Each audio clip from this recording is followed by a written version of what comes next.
ننګ. لیکوال خالد خان صافی.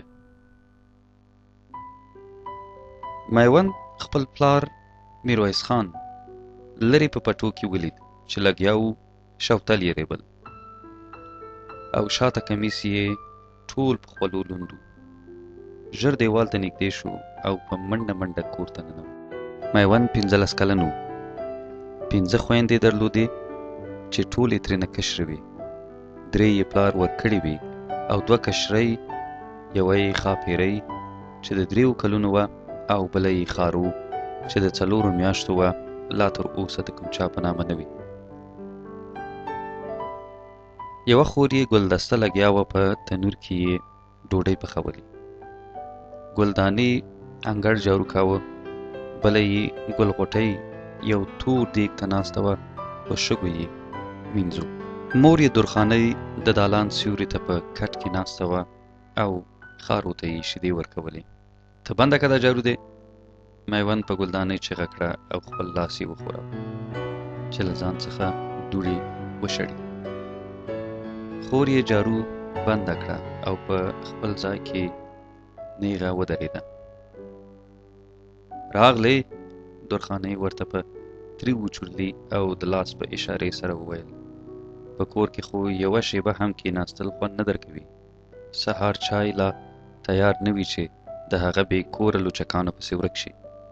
میوند د دیوال په سیوري کې یو کټ کې بالښته ډډه ولګوله او پښې یې هم ورجګې کړې. وږی یم مورې، میوند ویل. نو وږی به نه یې؟ د لمانځه مهال نه تللی وې او دا دی اوس راغلی. وګوره 2 ګوتې مخکې پاتې شو، وچ کلک شوې، خوراک نه کوي او ټوله ورځ منډې وهي. مور یې ګلدانې ته وکتل او ویې ویل، جارو اوس بنده که، خپل ورور ته ډوډۍ راوړه. میوند له خوږو شیدو سره پنیر او ډوډۍ وخوړه او بیا یې له خپلې مور څخه پوښتنه وکړه، نورې شیدې شته؟ ولې نشته؟ مور یې بیا په ګورار پیل وکړ. چې نه هم وي خو پیدا کوو به یې.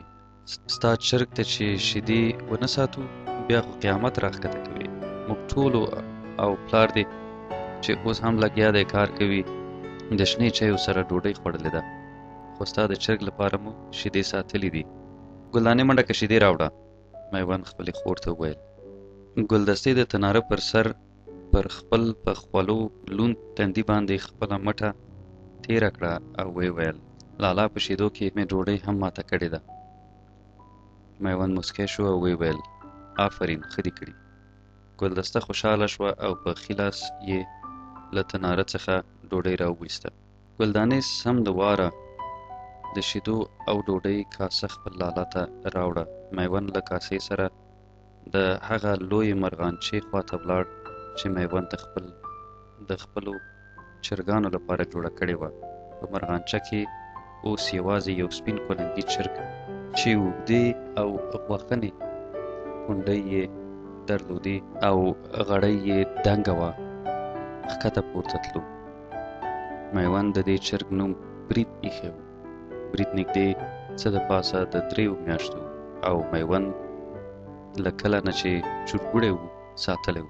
برید تر اوسه له بل جنګي چرګ سره جنګ نه و کړی، خو د میوند ټولې هیلې هم دې ته وي چې د باتور خان چرګ ته ماته ورکړي.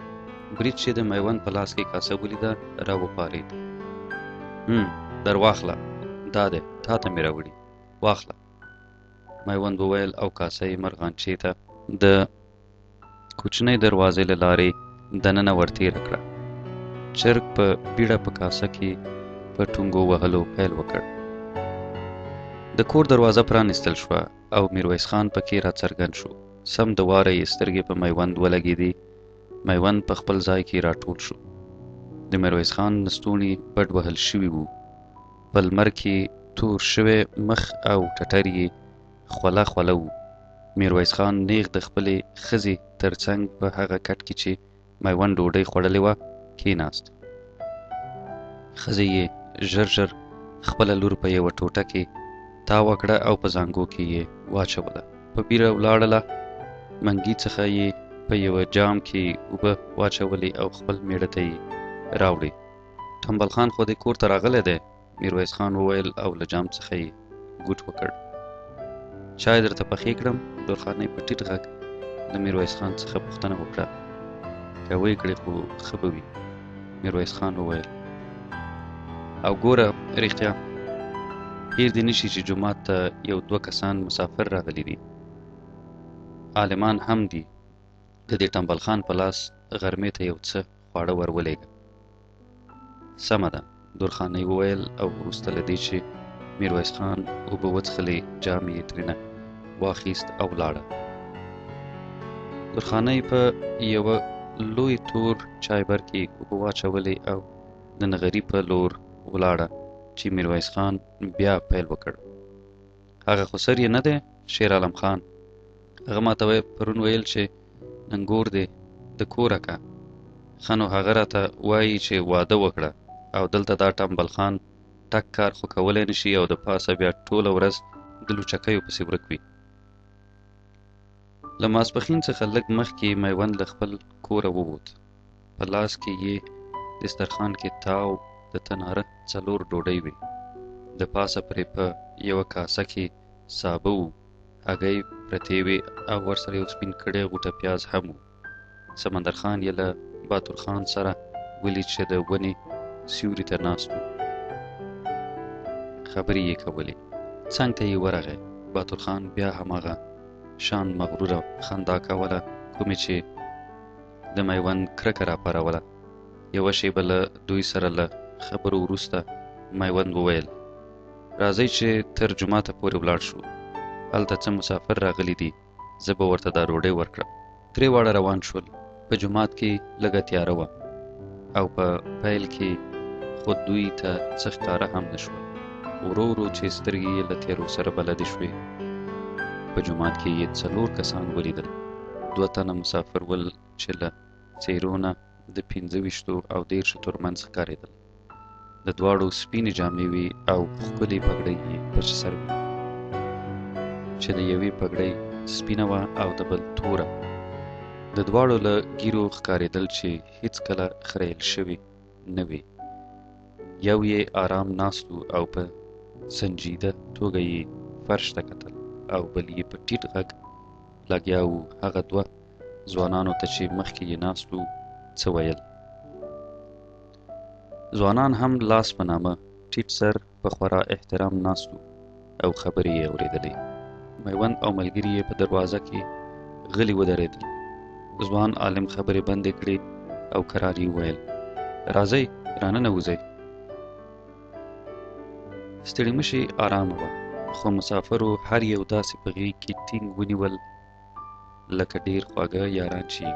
میوند ډوډۍ یوې ډډې ته کېښودله. ټول د مسافرو تر مخ کېناستل. مسافر خبرې په کوم ځای کې چې پرې ایښې وي له هماغه ځایه پیل کړې. د مسافرو پر زیړو شونډو مړه مسکا خپره وه. ټول دیني عالمان په دې متفق دي چې که د مسلمانانو 1 متر خاوره کفارو ونیوله، په ټولو مسلمانانو جهاد فرض دی.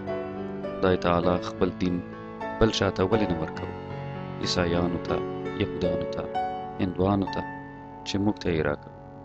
خو موږ ته یې د دې لپاره راکړ چې موږ پرې غیرت وکړو. خو نن سبا په مسلمانانو کې غیرت پاتې نه دی. الله تعالی په قرآن کې په کراتو ویلي دي چې پاڅېږئ، جهاد وکړئ، په خپل دین ننګ وکړئ، غیرت وکړئ. خو موږ وایو چې نه، جهاد سخت دی. ښه که سبا د روژې نیول هم موږ ته سخت شي، نو بیا به روژه هم نه نیسو. مسافر چې هر څه ویل د زړه له کومې یې ویل. په ټیټ غږ، مړاوې مسکا او ټیټو سترګو کې یې درد او اعتقاد پروت و او د اورېدونکو وینه یې په جوش راوستې وه. ټولو داسې احساس کوو لکه د ژوند له کوم ستر حقیقت څخه چې بې خبره پاتې شوي وي او په نورو بې معنا چارو کې ترې د ژوند اصلي هدف ورک شوی وي.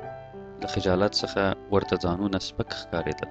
سمندر خان د مسافر نري مخ او اوږدو ګوتو ته کتل او داسې فکر یې کوو چې په دومره نازک وجود کې هم هغه له ډیرو ځواکمنو څخه ځواکمن و. د باتور خان سترګې له فرش څخه هیڅ نه راپورته کېدې. د جرم احساس یې کو او له دې څخه ډارېده چې په کوم چا یې سترګې ونه لګېږي. خو د میوند احساسات څه بل ډول وو. د هغه را تحریک شوي احساساتو هغه زړور کړی و او په داسې حال کې چې یوه سترګه یې لږه را غونجه کړې وه، په وار وار یې هر یو له نظره تېروه. مسافرو ته چې یې کتل زړه یې قوت اخیست، ژامنې یې سره کېمنډلې او مټې یې کلکولې.